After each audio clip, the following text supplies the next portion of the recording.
Anak laki-laki menurunkan celananya untuk diperiksa oleh dokter wanita. Saat menyentuh paha anak laki-laki, sensasi sentuhan yang aneh tiba-tiba muncul. Ini membuat wajah anak laki-laki yang masih muda menjadi merah malu.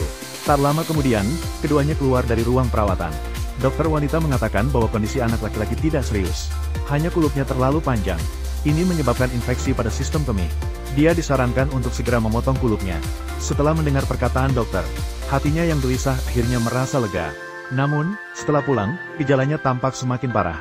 Tidak hanya rasa sakit di perut, tetapi juga nyeri kaki terus-menerus. Bahkan tidak bisa menahan kencing. Bahkan muncul gejala darah dalam urin. Melihat darah merah cerah di toilet, anak laki-laki terkejut sampai tak bisa berkata-kata. Saat itu, beberapa teman laki-laki datang tapi tidak peduli. Malah mengejeknya. Anak laki-laki merasa sangat malu, segera mengangkat celananya dan lari. Dia berjalan menuju rumah dengan sangat lemah. Begitu sampai di rumah, dia segera mencari gejala penyakitnya di internet. Bila melihat gejala yang tertulis di website, anak laki-laki benar-benar terkejut. Air mata tak terkendali mengalir di matanya. Saat makan malam, anak laki-laki merasa sakit semakin parah. Dengan cepat meletakkan sumpit dan berlari ke toilet. Hasilnya, saat baru membuka pintu toilet, ibu terkejut melihat darah yang mengotori lantai. Dengan segera memanggil ayahnya untuk membawanya ke rumah sakit dengan mobil. Untungnya, setelah diperiksa dokter, dia hanya mengalami sedikit peradangan. Cukup dengan infus dan obat. Karena ibunya khawatir, dia sengaja mengambil cuti seminggu. Ketika dia kembali ke sekolah lagi, namun yang menyambutnya adalah ejekan dari teman-temannya. Bahkan mengatakan bahwa dia adalah seorang pengecut. Anak laki-laki hanya bisa diam. Namun, saat sedang mengikuti pelajaran olahraga, sakit perut kembali datang. Dia memegang perutnya dan mencari guru olahraga untuk meminta izin istirahat sebentar. Namun ditolak oleh guru. Guru mengira dia pura-pura sakit agar bisa lari setelahnya. Namun belum lari jauh, anak laki-laki tiba-tiba pingsan dan jatuh. Guru terkejut dan segera membawanya ke ruang medis. Darah juga mengotori celananya. Dokter juga bingung. Ini terlihat seperti gejala menstruasi. Padahal dia jelas-jelas seorang anak laki-laki. Dengan cepat, orang tua menerima kabar dan segera datang. Orang tua membawa anak laki-laki mereka ke rumah sakit yang lebih berwibawa untuk diperiksa. Setelah melalui pemeriksaan intensif oleh pakar berwibawa dengan teknologi tinggi, akhirnya ditemukan gejala yang lebih aneh dalam hasil pemeriksaan. Ternyata anak laki-laki ini memiliki dua sistem reproduksi. Artinya, dia juga memiliki sistem ovarium di dalam tubuhnya. Hanya saja organ reproduksi pria lebih terlihat. Sistem reproduksi wanita tersembunyi lebih dalam. Alasannya anak laki-laki mengalami nyeri perut dan darah dalam urin. Karena dengan bertambahnya usia anak laki-laki, sistem reproduksi wanitanya sudah berkembang sempurna. Ini juga berarti dia mengalami menstruasi. Dokter Profesor juga pertama kali melihat kondisi penyakit seperti ini. Siapa yang tahu, mungkin Profesor ini bisa menyembuhkan penyakit ini. Maka nanti pasti akan terkenal di dunia medis. Maka dia mulai mengobati anak laki-laki tersebut. Kemudian Profesor menjelaskan kondisi anak laki-laki kepada orang tua. Setelah mendengar kata-kata Profesor, orang tua merasa seperti dunia mereka hancur. Profesor dengan penuh kasih sayang menghibur orang tua, menyuruh mereka untuk tidak khawatir. Kemudian dia mengatakan bahwa dia yakin bisa menyembuhkan anak laki-laki. Namun metode pengobatannya adalah dengan mengangkat salah satu organ reproduksi. Hanya menyisakan satu. Jika tidak diangkat, seiring bertambahnya usia, kemungkinan besar akan berubah menjadi kanker karena masalah sistem kemih. Namun masalah yang dihadapi sekarang adalah kedua organ tersebut berfungsi sangat normal. Jika sistem reproduksi wanita tetap dipertahankan, dia juga bisa hamil di masa depan. Kalau mau dipertahankan yang mana, terserah mereka sebagai orang tua yang memutuskan. Tentu saja, akhirnya kita harus menunggu hasil pemeriksaan besok. Sementara itu, anak laki-laki di luar sana menjadi gelisah. Apakah aku benar-benar terkena kanker? Maka, dalam perjalanan pulang, dia bertanya kepada orang tuanya apakah dia benar-benar terkena penyakit kritis. Orang tua khawatir anak tidak akan mampu menerimanya. Dia sengaja mengatakan itu hanya karena kulit pisang terlalu panjang. Katakan padanya jangan khawatir, hanya perlu melakukan operasi kecil. Saat itu, orang tua mereka tidak berbicara lagi. Jelas sekali mereka sedang berjuang dalam hati. Pada hari kedua, orang tua yang Sikiang sudah tiba di rumah sakit, dan bertanya apakah hasil pemeriksaan sudah keluar. Profesor memberikan laporan kepada mereka, dan mengatakan kepada mereka, sistem wanita di tubuh yang Sikiang lebih baik daripada pria. Disarankan untuk menghapus sistem reproduksi pria dan mempertahankan yang wanita. Artinya adalah berubah menjadi perempuan sepenuhnya. Namun ini juga membuat kedua orang tua bingung. Dia tidak tahu apakah anaknya akan menerima hasil tersebut. Malam itu ayah datang ke depan anaknya. Beberapa kali mencoba untuk memberitahunya kebenaran. Namun akhirnya takut anaknya tidak bisa menerimanya atau tidak bisa bicara. Akhirnya mereka tetap menahan perjuangan batin dan menandatangani formulir persetujuan operasi. Beberapa hari kemudian, Sikiang bangun dari keadaan pingsan. Tiba-tiba merasakan nyeri hebat di bagian bawah tubuh. Selalu merasa seperti ada yang kurang di bawah. Dia mencoba meraih ke bawah dengan tangan di bawah selimut. Namun tangan orang tuanya menahan dengan erat. Ibu dengan lembut menghiburnya agar tidak takut. Namun segera saja Sikiang mengetahui situasinya yang sebenarnya. Harus tahu bahwa dia telah menjadi seorang pria selama lebih dari 10 tahun. Bagaimana mungkin dia bisa menerima hal ini? Selama waktu berikutnya, dia tidak makan dan minum. Mulai menderita depresi toksik, merasa telah kehilangan nilai hidupnya. Namun Profesor malah bangga dengan kesuksesan operasinya sendiri. Harus diketahui bahwa kali ini dia benar-benar terkenal di dunia medis. Banyak wartawan datang untuk mengambil foto Si Qiang untuk berita utama. Kedatangan wartawan ini membuat orang tua Si Qiang ketakutan. Segera mereka berusaha menghentikan para wartawan. Saat itu, Profesor juga masuk. Namun dia dengan acuh tak acuh memberitahu Si Qiang, cukuplah untuk beradaptasi lebih banyak di masa depan. Hari-hari berikutnya, orang tua berusaha membuat Si Qiang beradaptasi. Bahwa dia sebenarnya seorang perempuan. Membuatnya membiarkan rambutnya panjang. Memaksa dia mengenakan rok yang cerah. Kamar juga berubah menjadi warna pink gadis. Mainan lama juga berubah menjadi boneka Barbie. Bahkan mengubah nama Si Qiang menjadi Yang Silan. Tidak hanya itu, ibu memberikan pelajaran feminin setiap hari kepada Silan. Memaksakan pengetahuan feminin. Langsung menerapkan femininitas pada dirinya. Kenapa kamu melakukan itu? Ibu meminta kamu untuk mengenakan bra sebentar. Saya tidak mau. Sekarang payudaramu semakin besar. Tidak memakai bra akan terlihat jelek. Aku ingin memakainya. Baiklah, coba saja. Ayo, coba pasang lihat. Ibu akan mengajarkanmu cara yang sangat sederhana. Kaitkan dari depan. Lalu putarlah. Akhirnya dia hanya bisa kompromi. Agar Xiaolan bisa benar-benar melupakan masa lalu. Mungkin hanya dia yang paling mengerti. Betapa sangat dia membenci tubuhnya sendiri. Tiba di ruang kelas baru. Guru cantik meminta dia untuk memperkenalkan diri. Menghadapi antusiasme teman sekelas. Namun dia malah bingung. Dengan suara pelan, dia mengucapkan namanya. Teman sekelas tidak terlalu memikirkannya. Mereka masih merasa bahwa dia, gadis pemalu ini, benar-benar sangat imut. Kulitnya bagus. Dia sangat imut. Menghadapi pujian dari teman sekelas, Xiaolan benar-benar menundukkan kepalanya lebih dalam. Guru menempatkannya di meja seorang, yang bernama Meiki. Meiki dengan hangat menyapa. Namun dia tidak berani menatap langsung. Hanya diam-diam memandang sekilas. Hatinya langsung jatuh cinta pada gadis itu. Harus diketahui bahwa hatinya masih terpaku pada pemikiran tentang laki-laki sebelumnya. Pada hari-hari berikutnya, dia sama sekali tidak fokus. Mendengarkan guru mengajar. Setiap hari menatap Meiki dengan penuh perhatian. Sepertinya tidak bisa lepas selama satu pelajaran. Tidak bisa melepaskan diri sama sekali. Saat itulah Meiki tiba-tiba menatapnya. Langsung membuatnya merasa malu. Kemudian dia menyentuhnya. Dan bertanya apakah dia perlu ke toilet. Lalu menunjuk ke sebuah kursi. Xiaolan menunduk dan melihat bercak merah darah. Langsung terkejut dan melompat dari kursinya. Dengan cepat menutupi pantatnya dan lari keluar kelas. Karena ini adalah kunjungan pertama Xiaolan setelah operasi ke kerabat. Namun dia lupa bahwa dia masih seorang perempuan. Tiba-tiba langsung masuk ke toilet pria. Apa yang sedang kamu lakukan? Toilet wanita ada di sana. Setelah diingatkan oleh teman laki-laki, barulah dia ingat bahwa sekarang dia seorang perempuan. Dia berlari ke toilet wanita dengan gugup. Tidak tahu harus bagaimana menghadapinya. Ia harus melepas jaket dan mengikatnya di pinggang untuk menutupi darah di belakangnya. Setelah kembali ke kelas, dia melihat teman sebangku sedang membersihkan sepatu di kursinya. Xiaolan terharu melihat adegan ini. Meiki bertanya apakah ini pertama kalinya Xiaolan berkunjung ke kerabat. Xiaolan tersenyum malu-malu. Kemudian Meiki membawa dia ke supermarket untuk memilih pembalut. Dia bahkan dengan sengaja menjelaskan cara penggunaannya.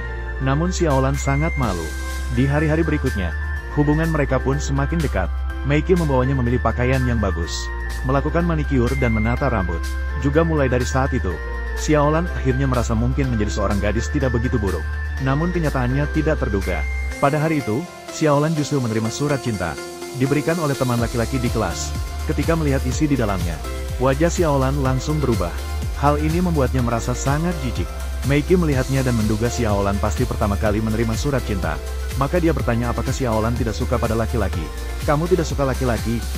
Setelah kembali ke rumah, dia melihat wanita cantik di majalah. Tanpa sadar, dia langsung menyelipkan tangan ke dalam selimut. Tapi kemudian dia tiba-tiba ingat bahwa dia sekarang adalah seorang perempuan. Sekarang tubuhnya memang perempuan. Namun di dalam hatinya, dia masih seperti remaja laki-laki pada masa pubertas. Dia membuka ponselnya dan melihat foto Meiki di layar kunci. Wajahnya tanpa sadar tersenyum. Perasaan suka itu muncul dari hati. Maka dia mengirim pesan singkat kepada Meiki untuk mengundangnya ke rumah. Ketika Meiki setuju, dia dengan senang hati berlari ke ibunya untuk memberitahunya. Namun kata-kata ibunya selanjutnya membuatnya terdiam lagi. Ibunya mengatakan bahwa sekarang dia sudah menjadi seorang gadis. Maka seharusnya dia harus berperilaku seperti seorang gadis. Menjadi dewasa berarti harus menikah dan memiliki anak. Mendengar perkataan ibunya, Xiaolan langsung menangis. Keesokan harinya, Meiki datang ke rumah Xiaolan. Saat dia melihat komputer Xiaolan, dia langsung tertarik. Kartu grafis 8800. Bagaimana kamu tahu? Tolonglah, jangan lihat saya buruk dalam pelajaran. Tapi saya ahli dalam bermain game Dian Gao Shou. Ternyata hobi mereka berdua sama. Saat dia berbicara, dia membuka komputer. Ketika dia melihat screensaver di komputer, seorang bocah laki-laki muncul di komputer. Dia spontan bertanya, ini siapa? Xiao Lan refleks menundukkan kepala. Akhirnya dia tidak berani mengungkapkan kebenaran. Dia hanya bisa mengatakan bahwa itu adalah adik laki-laki yang sudah meninggal. Meiki juga memeluknya untuk menghibur. Malam itu dia menerima pesan singkat dari Meiki, menyatakan bahwa besok adalah ulang tahunnya, dan mengundangnya untuk merayakan bersama. Xiao Lan sangat senang. Bahkan dia membuat kartu ucapan ulang tahun sendiri. Keesokan harinya, saat keduanya naik bus bersama, seorang pria bejat tiba-tiba meraba Xiao Lan. Xiao Lan terkejut sampai tidak berani bersuara. Akhirnya dia memanggil Meiki yang ada di sebelahnya. Meiki dengan tegas berdiri tanpa ragu. Langsung saja menuangkan alkohol ke wajah orang tersebut. Si pelaku pelecehan seksual ketakutan dan segera turun dari mobil. Namun ketika melihat ibu Meiki, ibunya justru tidak menghiraukannya. Xiao Lan juga tidak bodoh. Sepertinya dia menyadari bahwa ibunya sepertinya tidak terlalu menyukainya. Namun Meiki memberitahunya untuk jangan terlalu banyak berpikir. Ibunya begitu. Alasannya adalah ketika Meiki masih kecil, orang tuanya bercerai. Ini juga menyebabkan luka emosional yang besar baginya. Agar teman-teman sekelas Meiki tidak tahu bahwa dia adalah anak dari keluarga tunggal, maka Meiki tidak diizinkan membawa teman pulang. Dan Xiao Lan adalah orang pertama yang mengetahui rahasia Meiki. Melihat Meiki begitu jujur, dia juga mengungkapkan rahasia bahwa dia intersex. Setelah mendengar perkataan Xiao Lan, Meiki sebenarnya tidak bermaksud untuk mengejek, malah memeluknya untuk memberikan dukungan dan semangat, bahkan berjanji untuk menjaga rahasia itu. Namun pada hari itu, kejadian tak terduga tetap terjadi. Saat si Den secara tidak sengaja menemukan sebuah botol obat antidepresan di tas Xiao Lan, dia malah dengan tegas mengumumkan di kelas, bahkan menyalahkan Xiao Lan sebagai orang gila yang tidak boleh disentuh. Sebagai teman baik, Meiki tidak tahan melihatnya, maka dia secara pribadi menemui si Den dan mengatakan bahwa Xiao Lan sangat malang, berharap agar tidak lagi menargetkan Xiao Lan, agar dia lebih simpati pada Xiao Lan, bahkan mengungkapkan rahasia bahwa Xiao Lan adalah intersex. Pada hari kedua, Xiao Lan baru saja tiba di kelas. Dia langsung mendengar teman-teman sekelasnya berdebat. Mereka melihatnya dengan tatapan aneh. Dia tidak terlalu memikirkannya saat itu, tanpa sadar bahwa rahasianya sudah tersebar di seluruh kelas. Melihat Meiki menangis seperti air terjun, dia segera bertanya apa yang terjadi. Meiki melihat Xiao Lan terus-menerus meminta maaf padanya. Saat itu, Qian Deng mendekat, lalu dengan tegas mengatakan Xiao Lan adalah transgender. Kalimat itu benar-benar membuat Xiao Lan hancur. Dia segera berlari ke toilet perempuan. Akhirnya, dia tidak sengaja menabrak seorang teman perempuan. Xiao Lan dicekik oleh mereka. Pada saat itu, dia merasa ingin mati. Semua harga diri dan wajahnya diinjak-injak. Untungnya, Meiki datang tepat waktu dan menarik rambut lawan, mengusir teman-teman yang mengganggunya. Kemudian dia mendekat dan memeluk Xiao Lan. Namun matanya penuh dengan kebencian. Dia mendorong Meiki dan lari keluar. Setelah pulang ke rumah, dia mulai mengamuk dan menghancurkan barang-barang. Lalu dia mengunci dirinya di dalam kamar. Dia menjadi lebih tertutup. Setiap hari hanya bermain game. Dengan tidak punya pilihan, mereka harus pindah lagi. Xiao Lan juga menghapus nomor telepon Meiki. Akhirnya ibu berhasil membujuk Xiao Lan untuk pergi ke dokter. Namun tanpa sengaja menemukan rahasia lain. Dokter melihat perubahan besar pada dirinya. Tanpa sengaja mengeluarkan rahasia lagi.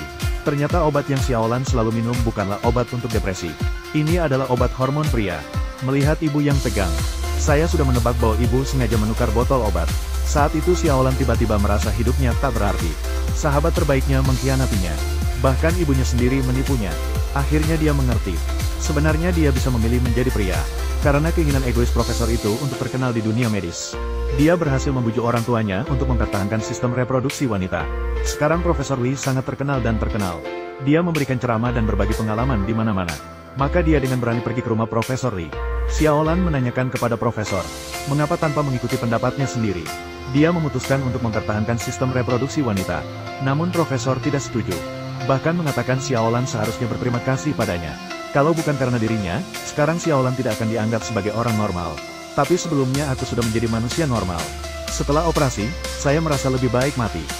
Mengapa kamu menyiksaku seperti ini? Seharusnya dikatakan menyelamatkanmu. Aku mengubahmu menjadi orang normal. Tapi sekarang hidupku sama sekali tidak normal. Setelah operasi, saya tidak pernah merasa menjadi orang normal. Itu adalah masalahmu sendiri. Aku memberimu kehidupan kedua. Aku hanyalah karyamu. Kamu tidak pernah menghargai hidupku. Kamu menghancurkan hidupku.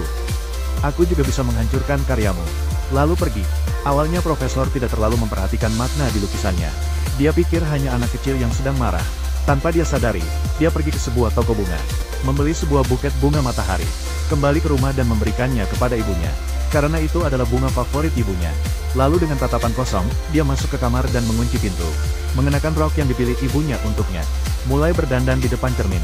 Mengoleskan lipstik yang diberikan oleh Mickey. Lalu menyemprotkan parfum di pergelangan tangannya. Mulai menari di dalam kamar. Di saat itu, dia benar-benar melepaskan dirinya. Ingin merasakan kebahagiaan menjadi seorang wanita. Akhirnya Xiaolan juga berbaring di tempat tidur. Layaknya bunga yang layu sepenuhnya. Lebih tepatnya, ini adalah pemutusan hubungan dengan orang tuanya. Bukanlah tentang identitas gender Xiaolan. Dia ingin menjadi laki-laki atau perempuan. Dia tidak pernah memiliki hak untuk memilih. Tanda tangan pada formulir persetujuan operasi tidak ada hubungannya dengan dirinya. Dokter-dokter semua menyalahkan orang tua sebelum operasi. Belum memberitahunya kebenaran. Bahkan obat yang dia makan pada akhirnya palsu. Dia dari awal hingga akhir terhadap semua ini. Semuanya penuh dengan kesedihan dan kehampaan. Tidak ada pilihan, bukan? Tidak ada ruang untuk memilih sejak awal. Perhatian dari orang-orang terdekat, termasuk pengkhianatan tanpa sengaja oleh teman sekelas, membuat kita hanya bisa mendesah. Bagaimana kita bisa menyalahkan kejahatan yang berasal dari kebaikan?